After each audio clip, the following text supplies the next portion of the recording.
ነገ መሄድ ይመስለኛል። አንተም ትሄዳለህ? አዎ፣ ግን ትንሽ በጣም አደገኛ ነው። ማለት የነገረች ነገር አለ እንዴ? ይኸውልሽ፣ በዚህ ስራ ጥርሳቸውን ከነቀሉ ሰዎች ጋር ነው እየሰራች ያለችው።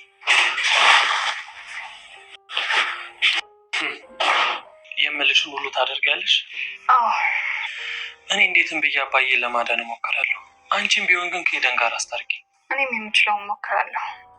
በጣም ጥሩ። ግን ያሰብነው ነገር ሁሉ እንዲሳካ ካሌብ እንዳይንቀለቀል ንገሪው። እሺ።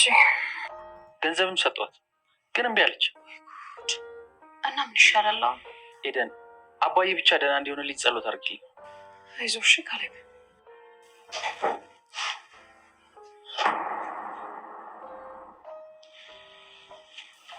ምንድን ነው እየተካሄደ ያለው? ቆይ ዳንኤል፣ ኤደን እዚህ ቤት መምጣት አትችልም? አንተ ቆይ በጣም አላበዛውም እንዴ?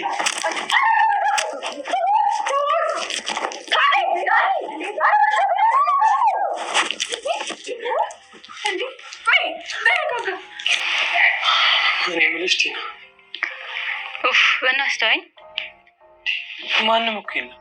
ያንን ጉዳይ እዚህ ቤት እንዳታወራው እሺ? ግን የት ነው የጠፋሽው አንቺ? አንተ ራስህ የት ነው የጠፋኸው? ስልክሽን ሞክሬው እኮ አልሰራም አለኝ። እባክህ ልጄ እጄን ፍታልኝ። አንተ ሰውዬ የምጠይቀው ጥያቄ የታወቀ ነው። 2 ቀን ሆነኝ እኮ እዚህ ታስሬ። አንተ 2 ቀን በዝቶብህ ነው። ምናልባት እኮ ወር 2 ወር ልታሰር ትችላለህ። የኔ ልጅ አባት የለህም? ምን አገባህ? ቦልድ እኮ አደርሳለሁ። እንዴት እንደዚህ ታደርጋለህ? ይህ ስራዬ ነው። እንኳን ደህና መጣችሁ። ለዚህ ዩቲዩብ ቻናል አዲስ ከሆናችሁ ሰብስክራይብ፣ ቪዲዮ ከተመቻችሁ ላይክ እያደረጋችሁ ቤተሰብ መሆናችሁን አትርሱ። እናመሰግናለን። የአባባ አድራሻ ወይም ደግሞ እገታ ቦታቸው ያልተገኘ ሲሆን እስካሁን ድረስ፣ አሁን ግን ዳኒ አንድ መረጃ የደረሰው ይመስላል። የዳንኤልና የካሌብ የሁለታቸው ያለመግባባት ጉዳይ አሁንም እንደቀጠለ ነው። ምክንያቱም ደግሞ በኤደን የተመጣ ሁለታቸው አለመግባባት ከመካከላቸው ተፈጥሯል። አንተ ሚስቴን ወስደሃል፣ አማግጠሃል፣ አንተ ራስህ ሚስቴን በአይኔ በብረቱ አይቻለሁ ስታማግጥ በማለት ሁለታቸው አለመግባባት የተፈጠረባቸው ኤደንና እንዲሁም ደግሞ ካሌብ እጅ ለእጅ ተያይዘው በማየቱ እንዳያቸው ምን እየሰራችሁ ነው እናንተ ብሎ በቦክስ አቅምሶታል ማለት ነው። ካሌብ አልጠበቀውም በእንደዚህ አይነት ሁኔታ። ምክንያቱም ካሌብ ሁልጊዜ በችኩልነቱ ነገሮችን የሚያበላሽ ሁኔታዎችን የሚያበላሽ ለሰዎች ሲናገር እንዲሁም ደግሞ ምን ማስቀደም እንዳለበት ጥንቃቄዎችን የማይወስድ በመሆኑ አሁን ላይ ብዙ ነገሮች እየደረሱ ይገኛሉ። ከአባባ እገታ ጀርባ ያለችው ቲና መሆኗን ሁላቸውም ቢያውቁም አሁን ላይ ሚስጥር አድርገውታል። ለሕግም ማመልከቱ ትርጉም የለውም፣ አባዬን ታሳጣናለች በማለት ወደ ሕግ ቦታም አላመለከቱም። አሁን ላይ ያሉት ሁኔታቸው አባባ በስር ላይ ይገኛሉ። አስረዋቸዋል፣ ከቤትም አስቀምጧቸዋል። ቲና ይህንን ሁሉ ሴራዋን እንዳይታወቅባት ለማንም የታመመች በመምሰል ከቤት ውስጥ መዋሏን ቀጥላለች። አልፎ ታልፎ ስትተኛ ከመኝታ ክፍሏ ላይ ትራሶችን ደርድራ የተኛች በማስመሰል አልጋውን ሸፍና ትሄዳለች። ሰው ሲያስባት የተኛች እንዲሁም ደግሞ የታመመች በመምሰል ከቤት ውስጥ መቅለስለሷን እሷ እንደቀጠለች ናት። አሁን ላይ ዳንኤልና እንዲሁም ደግሞ ትሁት ተስማምተዋል። ምክንያቱም የተስማሙት ኤደንን ሚስቴን ታስመልስልኛለሽ፣ ከእሷ ጋር ታስማሚኛለሽ፣ ሰላም ታስፈጥርኛለሽ፣ እኔም ደግሞ ለአባባ የተከፈለውን መስዋዕት ከፍዬ እሳቸው ያሉበትን ቦታ ደርስበታለሁ። ምክንያቱም ቲና ከኔ ምንም ነገር አትደብቀኝም። ምንም መጥፎ ነገር እንኳን ብትሰራ ከኔ ተደብቃ ወይም ደግሞ አቅሟ ያለን አይንቀሳቀስም በማለት ነገሮችን እያስተባበለ ሲነግራት ነበረ። ቲና ለምን እንደደበቀችው ዳኒም ደጋግሞ ጠይቋት ነበረ። ቲና የደበቀችበት ምክንያት ለሰው የተናገሩት ነገር መቼም ቢሆን ስኬት ላይ ደርሶ አያውቅም የተባለው ነገር እውነት ነው። ለዛ ነበረ እኔም የደበቅኩ። አሁን ላይ ግን ይኸውልህ ለሰው አለመናገሬ ስኬት ላይ አድርሶኛል በማለት ነገሮችን እየሳቀች ተሳልቃ ስትነግረው ነበረ። ዳኒም ደግሞ አዎ በጣም ትክክል ነሽ፣ ጥሩ ነው እያለ እሱም በእሷ መንገድ የተስማማ ለመምሰል ሲሞክር ነበረ። ዳኒ እጅ ብሎታል። ነገሮቹ አልተዋጡለትም።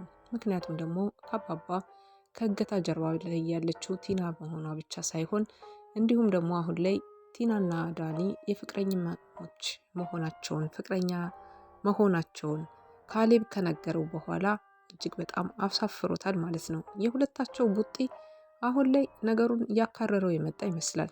ምክንያቱም ኤደን ጭራሽም ለካሌብ የሚሆን ስሜት የላትም። እጅጉን በጣም ዳንኤልን ጠልተዋለች። በሰራው ስራ አፍራበታለች። አሁን ላይ እንዴት ብልዬ ቀና ብዬ እንኳን ለማየት አስጠልቶኛል። አሁን የቤተሰብ ጉዳይ ስለሆነ መጣሁኝ እንጂ በማለት ለትሁት ስትነግራት ነበረ። ከአባባ ጀርባ ቲና እንዳለችበት ነገሩን ሲሰማ ካሌብ በጣም ተናዶ ነበረ። ስሜታዊ ሆኖ ቲናን ለማግኘት በሩጫ ሲወጣ ነበር። ቲና የት እንዳለች ወይም ደግሞ አባባን የት እንዳገተቻቸው ሳያቅ በስሜት ብቻ እየሮጠ ነገሮችን ለማበላሸት ሲሯሯጥ ነበረ። ዳኒ በዚህ ሰዓት ላይ ቲናንም እንዲሁም ደግሞ ትሁትንም በመልካም ነገር ይዟቸዋል። ቲና ጋራ የታወቀ ነው።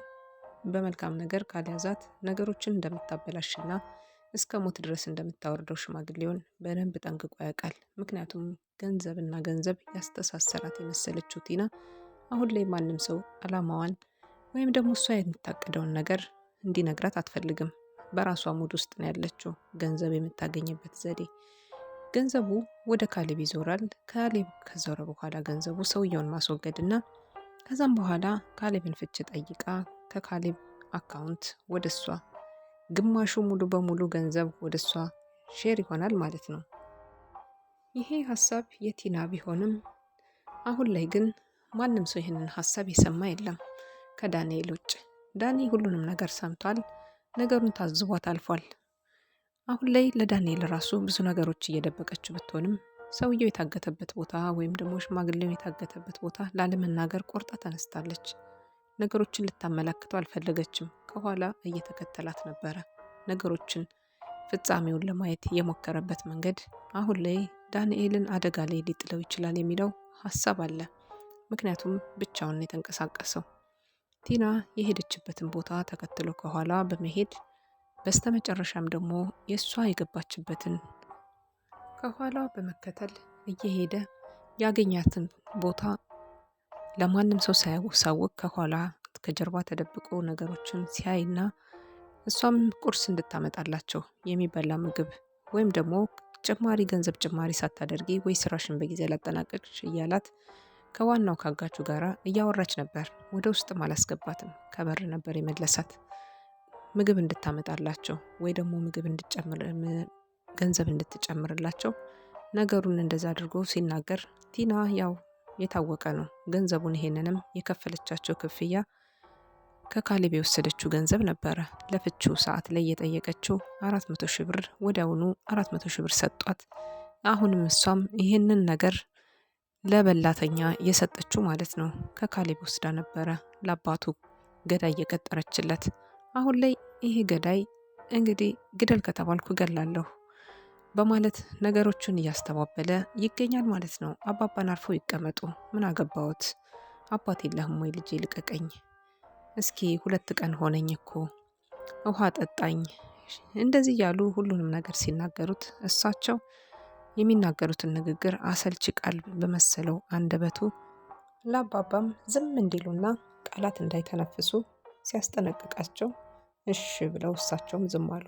በገንዘብ ግን ከተደራደርክ ችግር የለውም፣ እኔ ለእሷ ገንዘብ ቢባል ነገር አልሰጥም፣ ለአንተ ግን መስጠት እችላለሁኝ በማለት ለእሷ 5 ሳንቲም እንደማያቀምሷትና ለሱ ግን መስጠት እንደሚችሉ አባባ እየነገሩት ነበረ።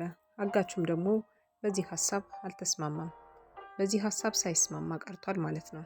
ምክንያቱም ደግሞ ለወደፊቱ ለቀጣይ አባባ ገንዘብ ልስጥህ ያሉበት መንገድ ነገ ከነገ ወዲያ የእሱን ሕይወት እንደሚያመሰቃቅል ገብቷቸው ነው። አባባ ብልጥና ብልጥ ናቸው። ገንዘብ እሺ ብሎ እሳቸው የሰጡትን ገንዘብ ከተቀበለ በተዘዋዋሪ መንገድ ለሕግ እንደሚያቀርቡት እሱ ነቅቶባቸዋል። እሱም አራዳ ስለሆነ አልተቀበላቸውም። ካሌብ አሁን ላይ እንግዲህ ነገሮችን እያስተካከለም ይሁን እንዴት እንደሆነ ባያቅም አሁን ካሌብ ቡጤ የቀመሰውን እጅግ በጣም ተናዷል። አሁን ላይ ንዴቱን በንዴት ይዞ ነገሮችን ለማስተካከል እየሞከረ ይገኛል። የእስከ ዛሬ ጥፋቱን ወይም ደግሞ የእስከ ዛሬ ነገር ያደረሰባቸውን በደል ቤት ውስጥ ላይ ለካሌብም ሚስት ለማገጠበት እንዲሁም ደግሞ አባባንም ደግሞ ቤታቸው ድረስ ገብቶ ከቲና ጋር ተመሳጥሮ ላደረገው በደል ወንጀል ይህንን ሁሉ ያጥብልሃል አሁን ዛሬ ለምታደርገው ስራ በማለት ትሁት እያበረታታችሁ ትገኛለች ማለት ነው። ዳኒ ይህን ነገር ዛሬ መልካም ነገር ከዋልክ ያንን ሁሉ ትናንትና ያደረግከው መጥፎ ስራ ሁሉ ይሻርልሃል። ስለዚህ አባባን ነጻ አውጣልኝ፣ በቤታቸው እስከ ነፍሳቸው አምጣቸው። ምክንያቱም እንዳትገላቸው ፈርታለች ማለት ነው። ምክንያቱም ቲና ከመግደል ወደኋላ የማትል መሆኗን ተረድታለች። እሷም እየተቅለሰለሰች አሁንም ቢሆን የታመመች ነው የምትመስለው። ይህንን ባህሪዋን ደግሞ ለማስመሰል እየሞከረች ብትገኝም መጨረሻው ምን ይሆን ብላችሁ እናንተስ ምን ታስባላችሁ? ዳንኤልስ የሄደበት ያንኳኳው በር የማን ይሆን? እሳቸው የታገቱበት ወይስ ሌሎቹም ደግሞ እንደ አባባ አይነት እጣ ፋንታ የደረሳቸው ሌሎችም ሰዎች የታገቱበት ይሆን? ለማንኛውም እስከዛ መልካም ቆይታ እየተመኘሁላችሁ እናንተ ሀሳብ አስተያየት ስጡበት።